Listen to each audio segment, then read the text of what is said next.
好，大家好，我係阿 Fred 啦，咁就歡迎大家今日參加VTC 升學資訊暨生涯規劃工作坊。今日我重點講解一下 VTC 嘅課程提供嘅課程啦，令大家可以有更多嘅資訊咧，去掌握多元升學出路，支援學生嘅生涯規劃嘅。職訓局咧喺1982年成立，咁就專責提供有系統嘅職業專才教育啦，每年培訓咧大概係超過20萬名學生啦，當中有4萬名係全日制學生嘅。咁 VTC 係透過轄下14個成員機構啦，提供全面嘅在職同埋職前嘅培訓，頒授國際認可嘅學歷資格。其中咧中學你哋咧比較熟悉嘅就係包括咧就係 DI 啦、高科院、Ivy 啦、香港專業教育學院啦、HADI 資專設計學院、HAIT 香港資訊科技學院、ICI 國際廚藝學院啦、CCI 中華廚藝學院同埋 YC 青年學院嘅。VTC 開辦嘅職專教育課程涵蓋多個專業範疇，因應國家及香港發展嘅大局去培訓各方面嘅專業技術人才啦，促進各個唔同嘅行業嘅發展。咁中六嘅畢業生咧，可以咧係甚至乎咧係以中3至中5嘅離校生提供唔同嘅升學嘅路徑啦。學生可以循升學嘅途徑咧向目標進發，一步一步咧銜接到學士學位嘅課程。咁以下咧我就介紹下適合完成中六嘅課程俾大家啦。咁簡單嚟講咧，就可以以入學嘅條件或者用 DSE 成績咧去分嘅。咁頭先大家都可能有介紹過㗎啦，就係 VTC 嘅學士學位課程咧，即係 degree 課程係由香港高等教育科技學院，我哋叫 DI 高科院開辦啦。一般嘅入學條件咧就係332A2嘅成績。咁一般咧，如果由1年級入學嘅話咧，就一般係4年之內完成嘅。DI 高科院嘅課程咧着重應用科學為本，有7大學術領域，當中唔少嘅課程咧都比較有特別嘅。例如綠色工程與可持續發展，亦都有中藥藥劑學同埋廚藝及管理，亦都有運動治療。DI 高科院開辦嘅課程咧，全部都要有工作實習嘅，最多咧係可以係720小時嘅實習時數，咁啊可以俾同學咧喺畢業之前咧就累積到個實戰嘅經驗。咁如果同學喺 DSE 成績有5科2級，包括中文同埋英文咧，可以選擇高級文憑課程。高級文憑課程咧就係由 Ivy 啦、HADI、HAIT、ICI 同埋 CCI 分別提供唔同範疇嘅課程嘅。咁可以提一提啦，如果同學喺公教同埋社會發展科得到達標嘅成績咧，就可以計5科2嘅其中一科。咁但係咧要達到5科2咧，就唔需要一定係 CSD 嘅。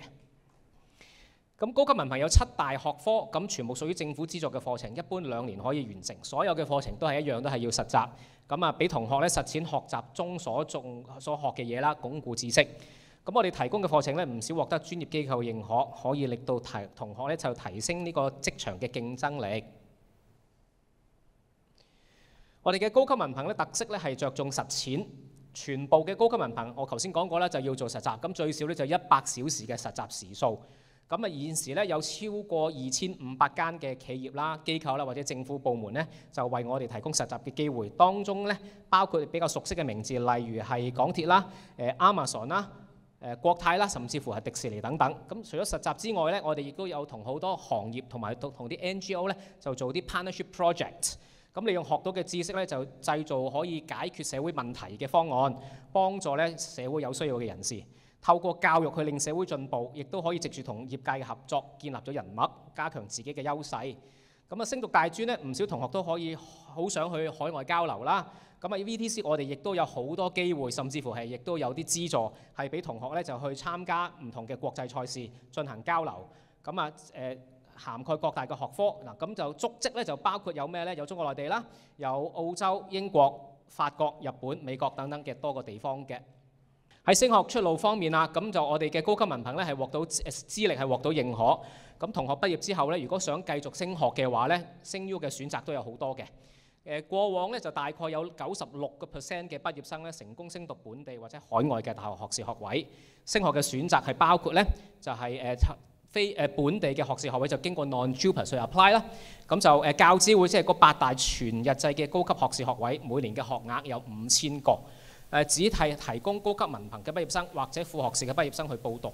同學一般可以入讀去第3年級，即係同學用2年嘅時間修讀完 HD 之後咧，再加2年嘅 degree 咧，就總共就可以用4年嘅時間完成啦。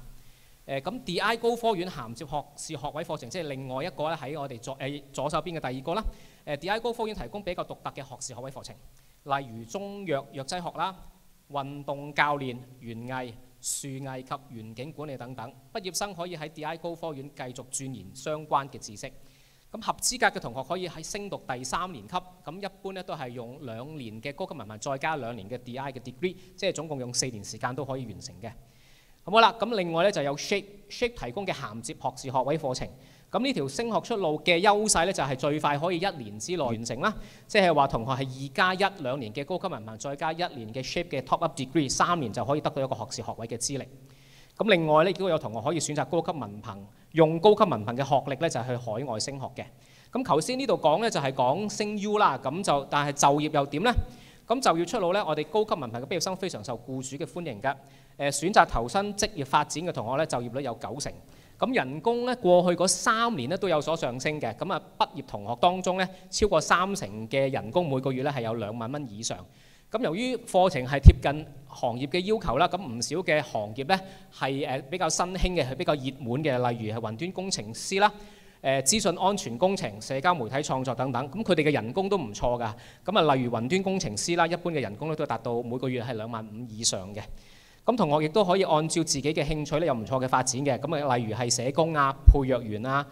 助理土木工程師等等等等。咁呢啲嘅行業嘅工種咧，咁啊人工都係有3萬蚊到嘅。咁啦，如果你嘅同學喺 DSE 未能夠攞得5科2嘅成績嘅話，就可以考慮讀文憑課程。咁首先介紹下基礎文憑課程啦。就讀嘅時間咧係需要1年，完成課程之後全部可以升讀高級文憑。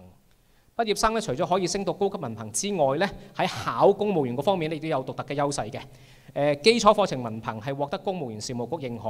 資歷咧係等同文憑試考取5科2級，包括中英文嘅成績，符合投考相關學歷要求嘅公務員職系。咁基礎課程文憑咧，我哋就提供13個分流。咁啊個形式就類似我哋嘅高級文憑嘅。咁啊同學可以因應自己嘅興趣咧同埋專長去選擇。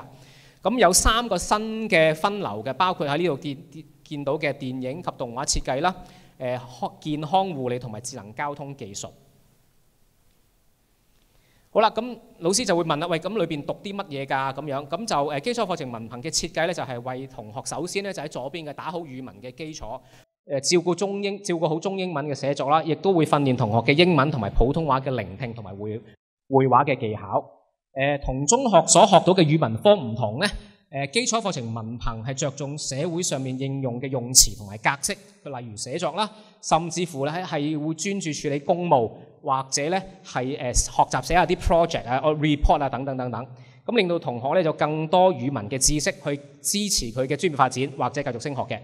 另外亦都會強調運用中間嘅技能嘅培訓啦，包括溝通技巧啊、基本嘅資訊科技應用啊，呢啲都係現時社會工作必須要具備嘅軟技巧嚟嘅。咁我再加上同學咧將會學習學科嘅基本知識，可以更加了解學科同埋行業啦，從而認清自己嘅志向。好啦，咁除咗中6以上嘅程度咧 ，VTC 都有其他適合係中3同學選擇嘅課程嘅，咁就我哋都會逐一介紹啦。咁首先可以留意圖中間嘅職專文憑 DVE， 咁啊呢個課程咧就係由青年學院開辦，適合完成中3同埋中6嘅同學入讀嘅。DVE 咧着重係行業嘅實務訓練啦，咁啊課程完成之後咧，同學可以選擇投身於專業。咁亦都一樣啦 ，DVE 嘅畢業生咧可以符合升讀高級文憑嘅條件，升讀相關嘅高級文憑嘅話咧，用 DVE 嘅優勢咧，仲可以有啲豁免嘅單元啊，咁可以快啲完成嘅高級文憑噶。咁如果同學想進一步投身職場嘅話，一畢業就有工作經驗嘅話咧，同學可以留意呢個學徒訓練計劃，學徒事務處咧就會協助同學配對各大公司機構啦。同學就係一邊咧就工作，另外一邊咧就係獲取專業知識，咁每個月都有穩定嘅收入。一邊咧就係以 part time 日間兼讀制嘅形式讀書啦，咁就可以考取認可嘅資歷，期間仲有學費咧就係由僱主去俾嘅添。好，另外仲有職專國際課程啦 ，Vocational Baccalaureate， 咁啊提供本地同埋國際認可嘅靈活升學選擇，適合完成中3或以上嘅同學去揀嘅。咁課程全面涵蓋通用技能啦，專業範疇同埋全人發展的單元，為升學同埋專業發展咧奠定鞏固基礎。職專國際課程提供有幾個分流啦嚇，包括就係設計、工程同埋運動啦。咁課堂係英文授課嘅，咁就另外咧就有語言、數學同埋專業嘅範疇同埋全人發展嘅單元喺裏邊啦。學生修讀參照 IGCSE 水平嘅英文、中文同埋數學嘅單元，咁建立良好嘅基礎，有助可以繼續喺本地或者海外升學嘅。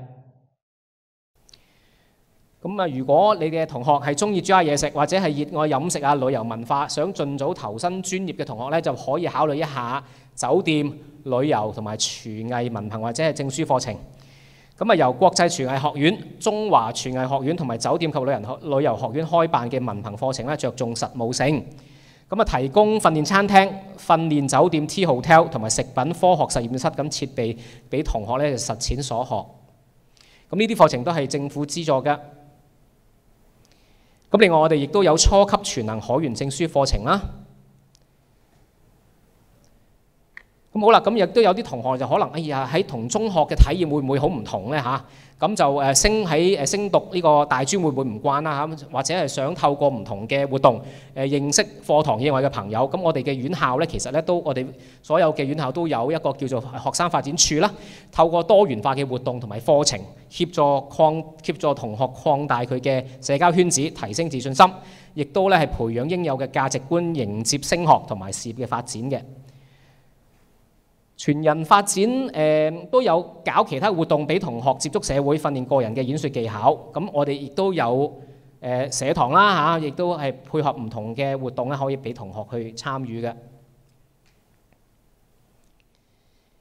好啦，咁